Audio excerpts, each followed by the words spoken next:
I'm Matt Jackson. This is Shane McCullough. We're engineers at Redcat. We're here to talk about the brand new Redcat RDS rear-wheel drive competition drift car.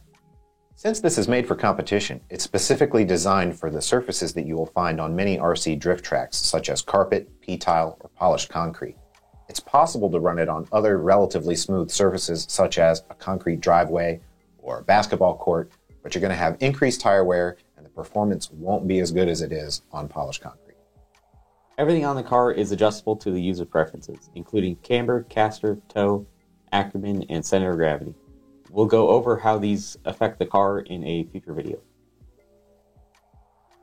The RDS does not come with a battery in the box. We do recommend using a Shorty LiPo 2S battery pack. The battery mounts can be adjusted to using a larger conventional stick pack, if that's what you currently use. Now in the gyro in this car, it has its own set of endpoints to the left and to the right. With the RTR version of this car, they're actually set somewhat conservatively from the factory. So if you want to get maximum steering throw and get it dialed in where you want it, you're going to want to follow our instructions here on how to set the endpoints in the gyro straight away. Alright, so now we're going to show you how to adjust the endpoints. So you're going to want to find the bag with your suspension pins. This gyro tool is going to be in this bag. So take that out. Take your battery. This is a 3S 4500 pack.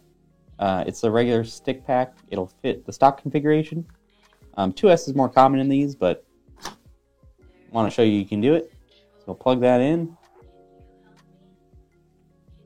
Okay, so you're going to want to hold this endpoint button down. And then turn the car on.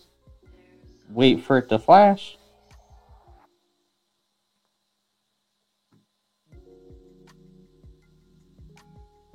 Okay, so now it's flashing red and green.